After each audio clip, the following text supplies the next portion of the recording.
रावण को मारने के लिए जटायु दौड़ा तो तमाम लोगों ने कहा, कहां जा रहे हो? ये रावण है, इसके चलने से धरती डोलती है, तुम रावण को मार नहीं पाओगे। गीध बोला, हमको मालूम है।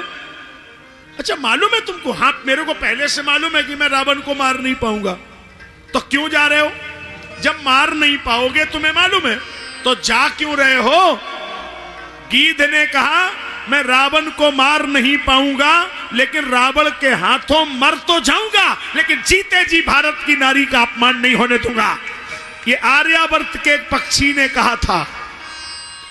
और जब उस आर्यावर्त के पक्षी ने कहा था, तो उस पक्षी की बात को लेकर के मानो उस समय के बंदर भालुओं में भी जान आ गई, और एक नारी का अपमान करने वाला इतने बड़े व्यक्ति को भी घुटनों के बल पे ला दिया, उसके साम्राज्य को नष्ट कर दिया।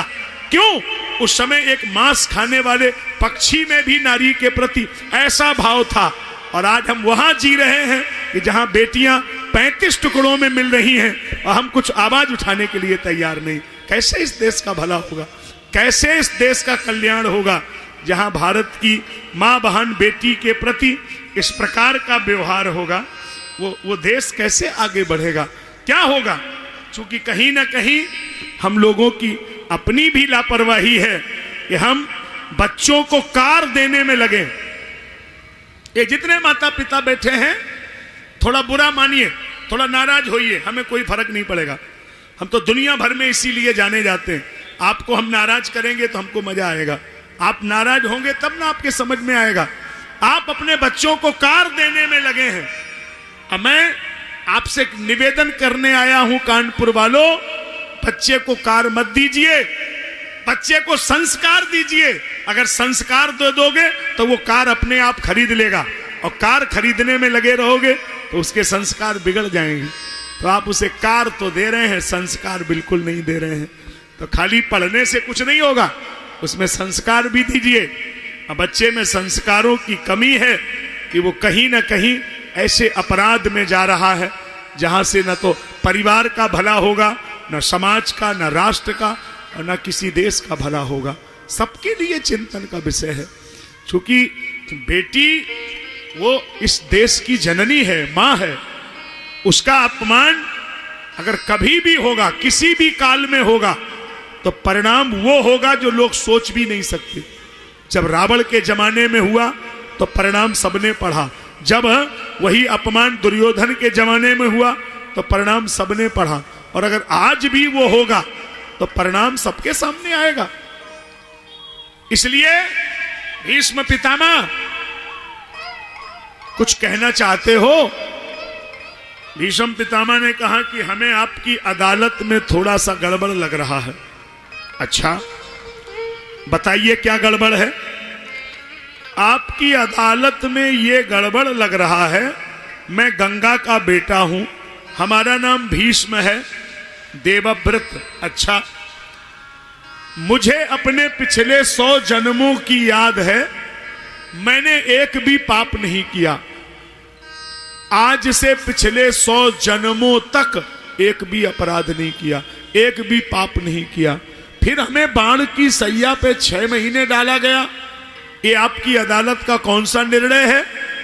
भगवान बोले, भीष्म पितामह, 101 जन्म पहले तुम एक राजा के राजकुमार थे, एक सांप जा रहा था, तुमने बाण मारा, वो मरा नहीं, उठा के फेंक दिया, 6 महीने कांटों पे तलप के मर गया।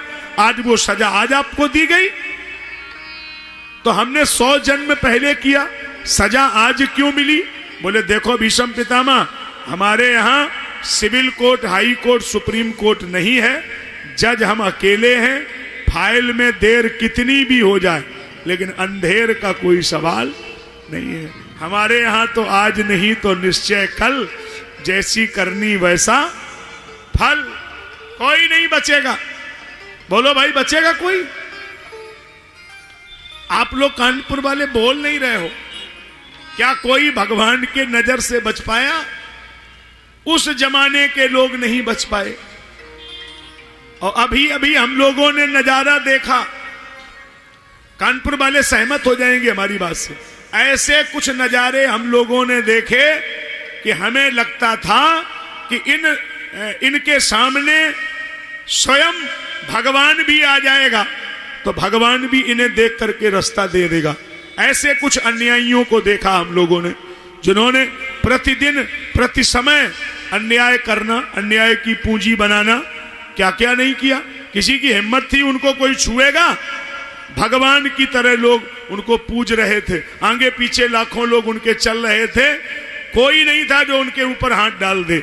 लेकिन ऐसा जोगी बाबा का बिल्डोजर चला, साहब फिट हो गया मामला, कोई गड़बड़ नहीं साहब, देखो बड़े बड़े लोगों को ठीक कर दिया।